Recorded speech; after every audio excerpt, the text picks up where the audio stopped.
तर आज हवामान खूपच म्हणजे विचित्र आहे. सकाळी ऊन होतं आणि आता अचानक इतके ढग आले आहेत की पाऊस पडेल असं वाटतंय. असं होतं ना, काहीतरी खूप महत्वाचं प्रिंट करायचं असतं आणि बरोबर त्याच वेळेला प्रिंटरवरचे दिवे चमकायला लागतात. किती वैताग येतो नाही का? पण काळजी करू नका, आज आपण या प्रिंटरची गुप्त भाषाच उलगडून काढणार आहोत. तर आपण हे 5 सोप्या टप्प्यांमध्ये समजून घेणार आहोत. सगळ्यात आधी लाईट्सचा अर्थ काय असतो ते बघू. मग जी मुख्य बटणं आहेत ती कशी वापरायची ते शिकू. त्यानंतर काही खास टिप्स आणि कॉम्बोज ते पण पाहू. पुढे आपण पोर्ट्स आणि वायर्सच्या जंजाळातून मार्ग काढू आणि हो, सगळ्यात शेवटी वायरलेस प्रिंटिंगचे फायदे काय आहेत तेही जाणून घेऊ. चला तर मग सुरुवात करूया आणि पाहूया की आपला प्रिंटर आपल्याला नक्की काय सांगण्याचा प्रयत्न करत आहे. हे बघा, हे कंट्रोल पॅनल पहिल्यांदा पाहिल्यावर असं वाटू शकतं की आपण एखाद्या अंतराळ यानाच्या कॉकपिटमध्येच आलो आहोत. पण खरं सांगतो, हे दिसायला जितकं गुंतागुंतीचं आहे तितकं अजिबात नाहीये. खरं तर याच्या मागे अगदी सोपं कोड आहे. म्हणजे हे दिवे आपल्याशी बोलत असतात. लाईट चालू आहे म्हणजे सगळं ठीकठाक आहे. लाईट लुकलुकतोय म्हणजे काहीतरी काम चालू आहे किंवा आपलं लक्ष वेधून घेतोय. आणि लाईट बंद असेल तर ते फंक्शन बंद आहे. सोपं आहे नाही का? आता काही सामान्य लाईट्स बघूया. अटेन्शन. लाईट दिसला की समजायचं काहीतरी गडबड आहे. रेडी लाईट म्हणजे प्रिंटर कामासाठी तयार आहे. गो लाईट म्हणजे प्रिंटिंग सुरू आहे.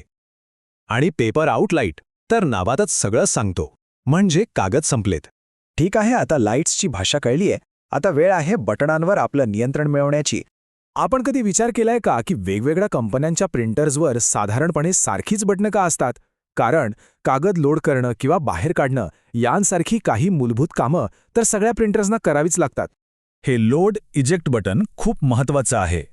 नवीन कागद टाकण्यासाठी, प्रिंट झालेला कागद बाहेर काढण्यासाठी किंवा कागद संपल्यावर नवीन कागद टाकून प्रिंटिंग परत सुरू करण्यासाठी याच बटनाचा वापर होतो. आता ही 2 बटणं बघा, LF/FF आणि टिअर ऑफ. ही खास करून कंटिन्युअस पेपरसाठी असतात. LF/FF बटण कागदाला थोडं थोडं पुढे सरकवतं, तर टिअर ऑफ बटण कागदाला फाडण्याच्या अगदी योग्य जागी आणून थांबवतं. पण थांबा, अजून मजा बाकी आहे. आपल्याला माहिती आहे का की काही बटणं एकत्र किंवा जास्त वेळ दाबून आपण प्रिंटरची काही छुपी वैशिष्ट्ये अनलॉक करू शकतो. आणि ही एक भन्नाट प्रो टिप आहे.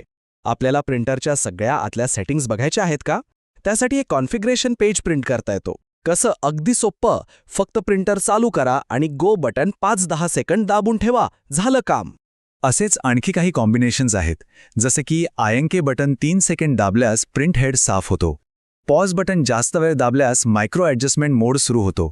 लोड/इजेक्ट आणि LF/FF एकत्र दाबल्यास डेटा डंप होतो आणि पॉवर बटन 2दा दाबल्यास प्रिंटरची मेमरी क्लिअर होते. चला, आता आपण प्रिंटरच्या पुढच्या भागातून मागच्या भागाकडे वळूया आणि पोर्ट्सबद्दल बोलूया. प्रिंटरच्या मागे आपल्याला साधारणपणे 3 प्रकारचे पोर्ट्स दिसतात: सिरियल, पॅरलल आणि अर्थातच USB. नावाप्रमाणेच सिरियल पोर्ट्स हे सगळ्यात जुने आणि हळू असतात, तर USB पोर्ट्स सगळ्यात नवीन आणि वेगवान. सिरियल आणि पॅरलल सारखे जुने पोर्ट्स आणि आजच्या USB पोर्टमध्ये खूप फरक आहे.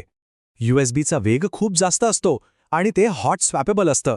म्हणजे कम्प्युटर चालू असतानाही आपण केबल लावू किंवा काढू शकतो. जुन्या पोर्टसाठी कम्प्युटर रिस्टार्ट करावा लागायचा. या चार्टमध्ये बघा, सिरियल आणि USB पोर्टच्या वेगात किती जमीन आसमानाचा फरक आहे. ह्याच कारणामुळे आजकाल USB हेच प्रमाण मानलं जातं. पण आता असा विचार करा की जर या वायरची कटकटच नसती तर किती बरं झालं असतं. आणि इथेच वायरलेस प्रिंटिंगची जादू सुरू होते. वायरलेस प्रिंटिंगमुळे आपल्याला खूप स्वातंत्र्य मिळतं. आपण आपला प्रिंटर वायफायच्या रेंजमध्ये घरात कुठेही ठेवू शकतो. आणि महत्त्वाचं म्हणजे कम्प्युटर, लॅपटॉप, टॅबलेट किंवा मोबाईलवरूनही थेट प्रिंट कमांड देऊ शकतो. पण एक गोष्ट लक्षात ठेवायला हवी. अनेक वायफाय प्रिंटर्सना सुद्धा पहिल्यांदा सेटअप करताना ड्रायव्हर इन्स्टॉल करण्यासाठी एकदा तरी USB केबलने कम्प्युटरला जोडावं लागतं. तर सांगायचा मुद्दा हा आहे की आपल्या प्रिंटरचा वेग चांगला हवा असेल तर योग्य पोर्ट वापरणं खूप महत्त्वाचं आहे. आता आपल्याला आपल्या प्रिंटरची भाषा चांगलीच समजली असेल, नाही का? पण आता एक विचार मनात येतोय. जसे प्रिंटर आता जास्त स्मार्ट आणि कनेक्टेड होत चालले आहेत, तशी ही बटणं आणि दिवे भविष्यात पूर्णपणे नाहीसे होतील का? काय वाटतं? नक्कीच विचार करण्यासारखा प्रश्न आहे हा.